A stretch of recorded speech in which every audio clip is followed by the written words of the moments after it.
Hello friends, welcome to C center. We are going to discuss the headline news. आज जो है कि 13 अप्रैल 2023 है। इसमें देख लेते हैं द हिंदू में कौन कौन से आर्टिकल्स काफ़ी इंपॉर्टेंट है हमारे एग्जाम्स के पॉइंट ऑफ व्यू से। हाँ, ये एक चीज़ इंपॉर्टेंट आप लोगों के लिए इन्फॉर्मेशन कि अगर आप चाहते हैं कि आपको पीडीएफ में न्यूज़पेपर अवेलेबल हो पाए, ठीक है, तो आप नीचे लिंक्स दी गई है टेलीग्राम के, वहाँ पे जाइए। सी एस सेंटर दिल्ली के नाम से वो चैनल मिलेगा आपको टेलीग्राम पे, और वहाँ से आप पीडीएफ हर डेली जो कि डाउनलोड, हालांकि लेट मिलेगा, बट जो कि आपको पीडीएफ वहाँ डेली का डेली अपलोड होकर के पूरी पीडीएफ मिल जाएगी, और इम्पोर्टेंट जो आर्टिकल होंगे वो भी उनके साथ मिल जाएगा। ठीक है, तो आप वहाँ पे जाकर के आप अपना पीडीएफ ले सकते हैं। और हाँ, एक चीज़ और कि जो भी इम्पोर्टेंट टॉपिक होगा विकिपीडिया से मैं डाउनलोड करके जो है कि वहाँ पे अपलोड कर दूंगा, या फिर जो भी हमें लगेगा कि ये टॉपिक हमारे एग्जाम्स के पॉइंट ऑफ व्यू से इम्पोर्टेंट है, तो मैं उसको जो कि वहाँ पे अपलोड कर दूंगा, आप लोग वहाँ से डाउनलोड कर लीजिए। आ जाते हैं 13 अप्रैल 2023 से। इसमें देख लेते हैं कौन कौन से आर्टिकल इंपॉर्टेंट है। यहाँ पे देखिए, आर्टिकल तो बहुत छोटे छोटे भी आर्टिकल हैं, लेकिन यहाँ पे 3 आर्टिकल काफ़ी जो एडिटोरियल है वो, दैट इज मेन पर्पज। और एडिटोरियल में वो जो 3 कवर करता है। सबसे पहले अगर मैं बात करूँ, पॉलिटी का सिलेबस कवर करता है, जो पार्लियामेंट कमेटी को लेकर के बनी गई आर्टिकल आया हुआ है। इसके बाद अगर मैं दूसरी बात करूं कि मतलब दूसरा क्या है, तो उस पे जो कि और वो है आर्बिट्रेशन का। आर्बिट्रेशन इन द सेंस कि कोई मीडिएटर हो या इस तरह के आर्बिट्रेशन का काम करे। और भी एक दो आर्टिकल्स एडिटोरियल काफ़ी इंपॉर्टेंट है, उसको डिस्कस करेंगे। यहाँ पे जो ये पार्लियामेंट्री वाला है, हम इसको जो कि एम लक्ष्मीकांत की जो बुक होती है पॉलिटी की, उसको लेकर के पूरी पार्लियामेंट कमेटी को हमें एक ओवरऑल व्यू लेंगे। रीजन क्या है, क्यों आया हुआ है इसमें न्यूज में, उसको भी जो कि हम डिस्कस करेंगे। ठीक है, तो सबसे पहले हम चलते हैं अपना पीडीएफ जो कि डिस्कस कर ओपन करते हैं कि क्या है कैसे है उसमें। हम उस चीज़ को जब देखेंगे, ठीक है। तो आइए यहाँ पे देखते हैं। सबसे पहले यहाँ पे देखिए कि इन्फ्लेशन को लेके, हाँ एक चीज़ और बताऊँ कि इन्फ्लेशन पे एक आर्टिकल आया हुआ है, और उसको भी हम डिस्कस करेंगे। ठीक है, यहाँ पे देखिए कि इन्फ्लेशन को लेकर के है, ये छोटा सा आर्टिकल है, बस एडिटोरियल में आया हुआ है, तो हम उसको लेकर के यहाँ पे जो अपडेशन के लिए है, इस पे क्या है कि रिटेल जो इन्फ्लेशन है वो जो कि मतलब बिलो 6% के नीचे है। अब हम इतना खुशी होने वाली बात क्यों है कि जो आरबीआई का मॉनेटरी पॉलिसी कमेटी है, इसका जो आप बोल सकते हैं एक कमेटी, इसका जो टारगेट है, ये वैसे तो 6 लोगों का ये मेंबर है, ग्रुप है। ठीक है, इसका जो टारगेट होता है, वर्क होता है, दो होता है। एक तो आपको ये इन्फ्लेशन को ये कंट्रोल करता है और देखता है, दूसरी और इकोनॉमिक ग्रोथ को जो है कि वो देखता है। ठीक है, ये दो मेन पर्पज है इसका। इसके जो 6 मेंबर होते हैं, 3 आरबीआई के ही होते हैं, और 3 जो है कि गवर्नमेंट ऑफ इंडिया अपॉइंट करती है, अदर देन लेजिस्लेचर से होते हैं। और ये स्टेटूटरी बॉडी है। स्टेटूटरी मतलब कि एक लॉ के एक्ट के अंदर जो कि इस्टेब्लिश किया गया है। तो आपके दिमाग में आएगा कौन से आर्टिकल जो कि एक्ट के अंतर्गत इसको इस्टेब्लिश किया गया है। तो ये आरबीआई एक्ट 1934 जो है, उसके अंतर्गत 2016 में अमेंडमेंट करके जो है कि फाइनेंस बिल के थ्रू जो है कि इसको ऐड किया गया। ठीक है, तो ये कंज्यूमर प्राइस इंडेक्स को लेकर के, हाँ ये यहाँ पे हम डिस्कस कर लेते हैं कि ये जो इन्फ्लेशन वाला है ना, ये क्या है कि इसका टारगेट रखा गया है कि हर 5 साल में जो कि इसको रिव्यू किया जाएगा। कोई मैंडेटरी नहीं है, क्योंकि अभी जो लास्ट टाइम हुआ था उसमें कोई किया नहीं गया, लेकिन इसका 4% प्लस माइनस 2%। ठीक है, प्लस माइनस 2%, मतलब मिनिमम 2% और मैक्सिमम 6% के बीच में इन्फ्लेशन होनी चाहिए। तो अभी पिछले साल कुछ या फिर कुछ क्वार्टर से जो कि वो ये ग्रेटर देन 6% था, तो इस वजह से मतलब काफ़ी चिंता बढ़ गई थी इस चीज़ को लेकर के। तो इसको जो कि प्रॉपर आ गया है, अपने अंडर कंट्रोल इन्फ्लेशन हो गई है। तो जो हम आगे चल के इन्फ्लेशन को डिस्कस करने वाले हैं एडिटोरियल में है, काफ़ी मतलब वो अलग तरीके के मतलब ओपिनियन देता है। मतलब एक तरह से चलते हैं, वहाँ पे जब डिस्कस करेंगे ना तब हम डिस्कस करेंगे। यहाँ पे देखिए जो दूसरा मिड डे मील को लेकर के, देखिए बंगाल जो वेस्ट बंगाल है वहाँ पे वेस्ट वेस्ट बंगाल, सबसे पहले मैं वेस्ट बंगाल को वेस्ट बंगाल क्यों कहते हैं। ठीक है, मैं इंडिया का यहाँ पे मैप बनाऊंगा, छोटा सा मैप बना रहा हूँ आपसे। ठीक है, ये इंडिया का मैप ऐसे बना लीजिए, ये थोड़ा सा ऐसे करके। ठीक है, ये जो इंडिया का ये यहाँ पे जो मैप दिखता है ये वाला यहाँ पे, तो जो बांग्लादेश है और आज का बंगाल पहले एक था, फिर उसको डिवाइड कर दिया गया, तो बांग्लादेश ईस्ट में पड़ जाता है, और जो कि आज का जो पश्चिम बंगाल है वो वेस्ट में पड़ जाता है। ठीक है, इस वजह से उसको जो कि पश्चिम बंगाल कहते हैं, लेकिन ये जो है कि इंडिया के ईस्टर्न पार्ट पे आता है। वहाँ पे क्या हुआ कि अभी एक मतलब वो लगाया जा रहा था, मतलब एलिगेशन कि जो मिड डे मील है उसमें इरेगुलरिटी देखी गई है। तो इसमें CAG जो कंप्यूटरल जनरल ऑफ इंडिया होते हैं, आर्टिकल 147-48 के अंतर्गत आता है, उसने ऑडिट किया, बट उसका जो है कि पब्लिश अभी नहीं किया गया है। ठीक है, तो उस पर लेकर के ये चीज़ें आई है। तो यहाँ पे दो चीज़ें आई हैं। एक तो देखिए जो फूड होता है मिड डे मील को लेकर के, और उसका है जो प्रधानमंत्री पोषण करके है, ठीक है, पोषण रीनेम किया गया या क्या है। इसको ये होता है कि जो स्कूल एलिमेंट्री स्कूल के होते हैं, मिडिल क्लास के होते हैं, उनको जो है कि कैलोरी के हिसाब से उनको दिया जाएगा फूड। और ये नेशनल फूड सिक्योरिटी एक्ट के 2013 के अंतर्गत इसको इम्प्लीमेंट किया जाता है। इसमें लोगों गरीब जो बच्चे आते हैं उसमें उनको फूड दिया जाता है। इसके बाद हाई कोर्ट जो केरला है, अभी हो सकता है कि ये रिव्यू करे ट्रांसलोकेशन ऑफ द एलिफेंट। अभी बात चल रही है कि एलिफेंट जो वाइल्ड एलिफेंट हैं उनको अरिकोम से जो है कि इडुक्की में हो सकता है मतलब रिलोकेट किया जाए, ट्रांसलोकेट किया जाए, तो उसको लेकर के ये न्यूज़ में आया हुआ है। फिर ये देखिए काफ़ी इंपॉर्टेंट आर्टिकल है यहाँ पे, मतलब inflation, corporate power and Indian inflation. ये थोड़ा सा मतलब हेडिंग से ना उतना क्लियर नहीं होता, लेकिन अगर आप न्यूज़ में अपडेशन रखते हैं ना तो आप हो सकते हैं इसको हेडिंग से क्लियर कर जाते। अभी क्या है कि एक जो डिप्टी मतलब गवर्नर थे RBI के, विरल आचार्य, ठीक है, विरल आचार्य का अभी कमेंट आया है। अभी थे ये, अब है नहीं, ये फार्मर हैं, ठीक है, मतलब पहले के थे अब नहीं है।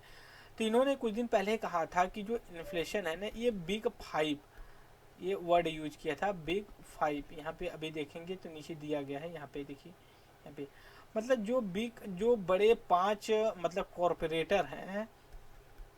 कारपोरेटर हैं उनकी वजह से, मतलब कि जो आप बोल सकते हैं इन्फ्लेशन इंक्रीज हुआ है। जैसे अगर मैं बात करूँ यहाँ पे, अभी एक सेकंड, थोड़ा सा मैं स्पेस ले रहा हूँ कि हम अच्छे से डिस्कस कर सकें। इनका जो बिग फाइव वाला कॉन्सेप्ट आया, तो इसका ये मतलब हुआ कि जो कॉरपोरेटर हैं 5 इंडिया का, उनके कॉन्टेक्स्ट में, जैसे अडानी बोल सकते हो, बिरला बोल सकते हो, टाटा, इनको लेकर के। अब इन्होंने कहा था कि बिग फाइव जो है कि हो सकता है कि बैंकक्रप्ट या क्रंच होने के लिए, तो यहाँ पे इन्फ्लेशन को जोड़ करके किया जाता है। सबसे पहले हमारे पास आता है कि इन्फ्लेशन का मतलब क्या होता है। किसी गुड्स या सर्विस की प्राइस में जो कि इंक्रीज हो जाना, बढ़ जाना। जैसे आज डेट 13 अप्रैल है, आज एक गुड्स की जो कि प्राइस जो है कि 10 रुपये है, और ये एक महीने के बाद 13 मई के बाद जो है कि इसकी कीमत जो है कि आप 15 रुपये कर दीजिए, हो जाए। तो मतलब क्या है कि 50% जो है कि इन्फ्लेशन बढ़ा है, ठीक है, इस चीज़ से। तो मतलब ये है, डिफ्लेशन भी एक वर्ड यूज किया जाता है। डिफ्लेशन का मतलब ये होता है प्राइस जैसे 15 रुपये हो 13 अप्रैल को, ठीक है, और ये जो कि 10 रुपये हो जाए आने वाले समय में मई 13 को, ठीक है, तो इसको डिफ्लेशन बोलते हैं। इसके पीछे रीजन कई हो सकते हैं।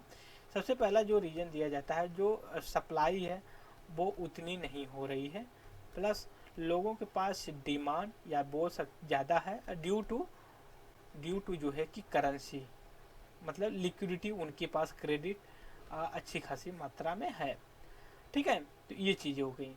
दूसरी चीज़ है जो आर्टिकल में ये कहा जाता है, दो इन्फ्लेशन को, जैसे 3 इन्फ्लेशन को यहाँ कैलकुलेट किया जाता है। एक WPI होलसेल प्राइस इंडेक्स, और एक CPI कंज्यूमर प्राइस इंडेक्स, और एक कोर इन्फ्लेशन, ठीक है।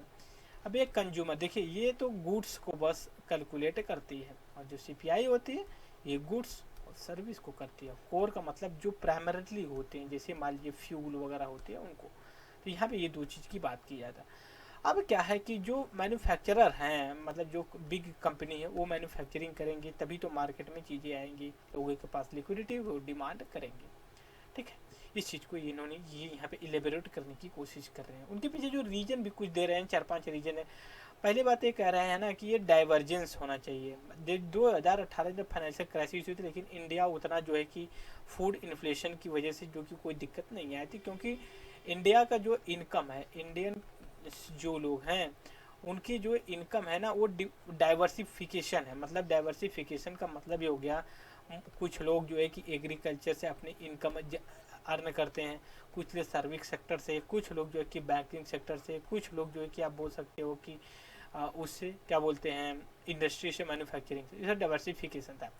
उसके बाद दूसरा है कॉरपोरेट, जो पावर होती है, कॉरपोरेट पावर होती है उनके base on the observation someone what short time period the whole cell. उनको मतलब ये पता भी होना चाहिए कि क्या डिमांड है, क्योंकि देखिए जब प्राइस इंक्रीज होती है किसी गुड्स की तो हो सकता है उनको इंक्रीजिंग करते लास्ट में क्या जो एसेंशियल चीज़ है वो जो कि घड़ी है, फिर जो कि दिक्कत आएगी।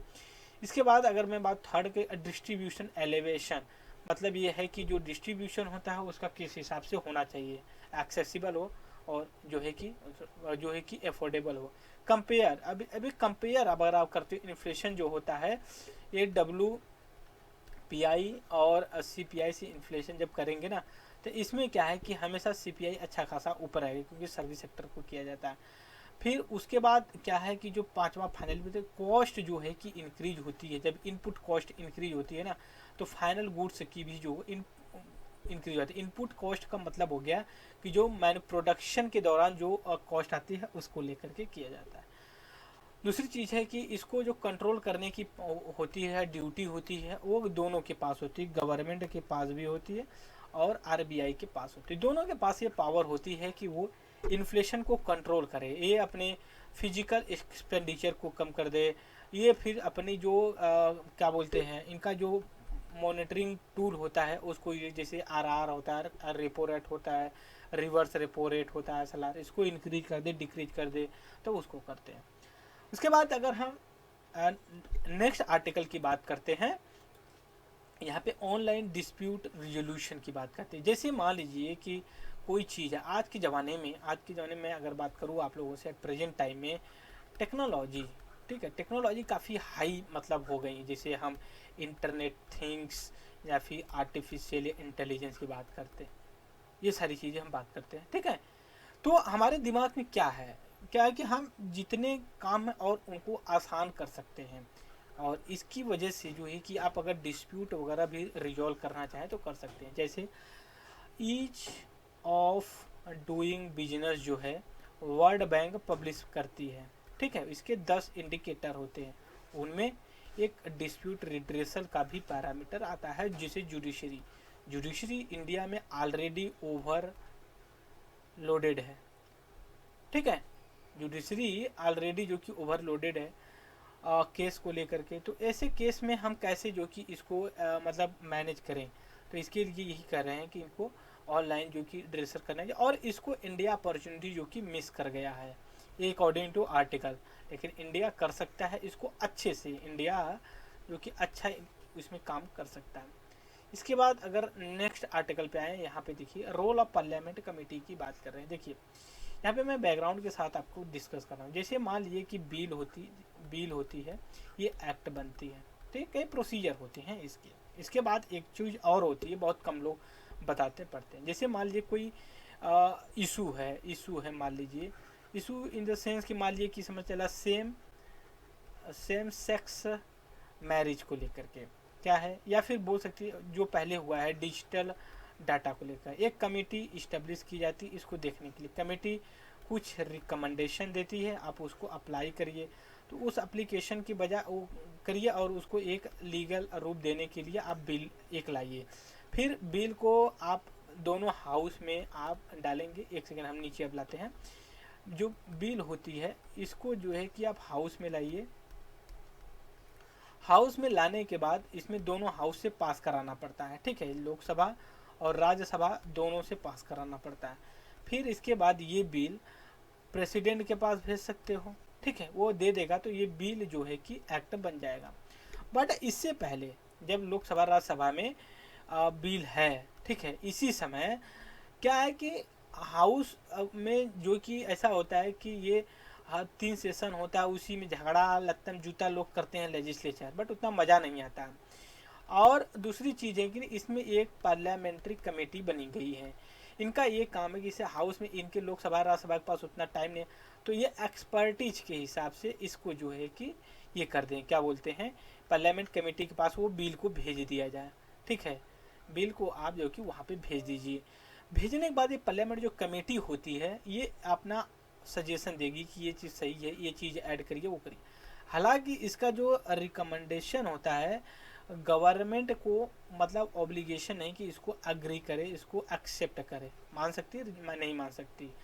लेकिन प्रेजेंट टाइम में क्या है कि जो देखा जा रहा है कि जो पार्लियामेंट कमेटी है ना, इनके पास जो है कि बिल की स्क्रूटनी वगैरह के लिए कम जा रही हैं, स्पेशली प्रेजेंट टाइम में 2014 के बाद ये एलिगेशन लग रहा है। अभी देखिए जैसे कि अभी जो कांग्रेस है ये क्या करे, जो अडानी ग्रुप है उस पर क्या कर रही है कि हमें एक ज्वाइंट पार्लियामेंट कमेटी इस्टेब्लिश करके दीजिए। ज्वाइंट का मतलब इसमें है, इसमें लोकसभा के भी मेंबर आएंगे और राज्यसभा के भी मेंबर होंगे और ये ज्वाइंट कमेटी बनेगी। ठीक है, पर गवर्नमेंट अभी एक्सेप्ट इस चीज़ को नहीं कर रही है। क्यों नहीं कर रही है ये बता रहे हैं। लोकसभा में मेजोरिटी तो है इसमें बीजेपी गवर्नमेंट की, राज्यसभा में उतने नहीं, लोग अपोजिशन के ज़्यादा हैं उसमें, अगर वो आते हैं। दूसरी चीज़ें भी जो कमेटियाँ होती हैं ना, इसके जो है कि मोस्टली लीडर्स ऑफ अपोजिशन जो होते हैं वही होते हैं और अदर देन जो है कि मिनिस्टर के लोग होते हैं। इसका काम होता है जो पार्लियामेंट कमेटी होती है, इसका ऑब्जेक्टिव जो था कि हम ज़्यादा से एक्सपर्टीज और स्क्रूटनी करें, क्योंकि हाउस में जो है कि टाइम नहीं मिलता है इसको जो कि डिस्कस करने के लिए, इस चीज़ को कर लेते हैं। तो इस वजह से भी ये एलिगेशन लगाए जा रहे हैं। ठीक है, तो हम आते थोड़ा देखते हैं कि हमारे पास जो पार्लियामेंट कमेटी हैं ये कैसी हैं, कैसे काम करती हैं, किस तरह की होती हैं। जैसे मान लीजिए कि constitution mention the committee but without any specific कैसी होंगी कैसी नहीं होंगी। ये दोनों हाउस के रूल के हिसाब से काम करती हैं और दोनों हाउस का जो कि अपनी अपनी होती हैं कमेटी। ठीक है, लोकसभा की अपनी कमेटी होती है, राज्यसभा की अपनी कमेटी होती है। इधर क्लियर।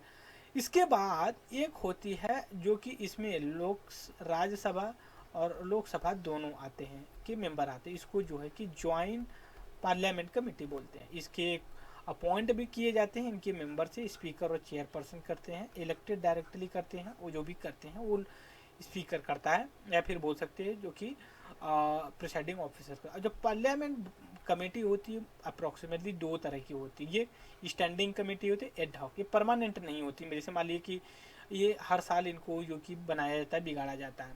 जो स्टैंडिंग कमेटी होती है वो 6 तरह की होती है, 6 टाइप की। पहली फाइनेंस कमेटी होती है, दूसरी डिपार्टमेंटल स्टैंडिंग कमेटी और तीसरी कमेटी और इंक्वायरी होती है, और स्क्रूटनाइज एंड कंट्रोल कमेटी होती है। पांचवा डे टू डे के बिजनेस के लिए कमेटी होती है, और छठा है हाउस कीपिंग मैटर को लेकर के होती है।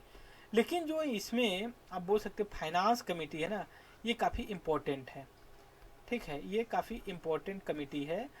जो इसमें 3 है, public account committee, estimate committee, और जो है कि कमेटी ऑन अंडर प्रॉपर्टी। लेकिन ये भी है जो डिपार्टमेंटल है, ये भी तो इम्पोर्टेंट है, बट ये कमेटी इंक्वायरी ये भी उतनी इम्पोर्टेंट नहीं है, अब हम नहीं जाएंगे उसमें। इसके बाद जो एडहॉक कमेटी है ये 2 तरह की होती है कैटेगरी। ठीक है, एक इंक्वायरी कमेटी होती है, एक एडवाइजरी कमेटी होती है। ठीक है, अगर हम आगे और चलें तो इनके जो डिफरेंट टाइप के मेंबर्स होते हैं वो चीज़ हम अब बाद में कभी डिस्कस करेंगे। ठीक है, फिर हम नेक्स्ट आर्टिकल पे चलते हैं जो इम्पोर्टेंट है हमारे एग्जाम्स के पॉइंट ऑफ व्यू से। देखिए, तमिलनाडु के चीफ मिनिस्टर स्टालिन, के स्टालिन है, इनका ये कहना है कि जो बिल होती है ना, जब गवर्नर के पास भेजी जाती है तो गवर्नर के पास वीटो पावर होती है, तो वो होल्ड कर सकता है, असेट दे सकता है, कुछ एक्शन नहीं लेते। इनका ये कहना, लेकिन सभी स्टेट एक रिजोल्यूशन पास करें और ये पास करके करें कि जो गवर्नर है वो बिल को जो है ना, जो बिल होती है उसको एक डिफाइन टाइम के अंतर्गत जो है कि इसको क्लियर करें। ठीक है, उसके बाद नेक्स्ट है Israel ministerial visit to India में might include FTA free trade agreement को लेकर के हैं। इसके बाद इंडिया और यूएस के बीच में ना एक आप बोल सकते हो बायलैटरल जो कि एयर एक्सरसाइज हो रही है, उस एक्सरसाइज का कोप इंडिया 23।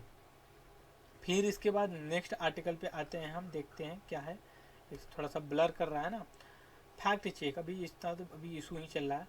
अभी देखिए एक नेक्स्ट आर्टिकल पर मिश्रा रिपोर्ट। मिश्रा देखिए कमेटी इस्टेब्लिशमेंट की गई थी, Ranganathan Mishra committee on minority Dalit पे लेकर के। जैसे अगर कोई हिंदू में अगर कोई मान लीजिए जो SC ST हैं, दलित लोग हैं, ठीक है, अगर वो अपना रिलीजियस चेंज कर लेते हैं, जैसे हिंदू रिलीजियस है और जो SC कास्ट है, ठीक है, अगर ये करके क्रिश्चियन या इस्लाम में चले जाते तो क्या उनको वही स्टेटस मिलेगा जो कि हिंदू में मिलता था SC ST का?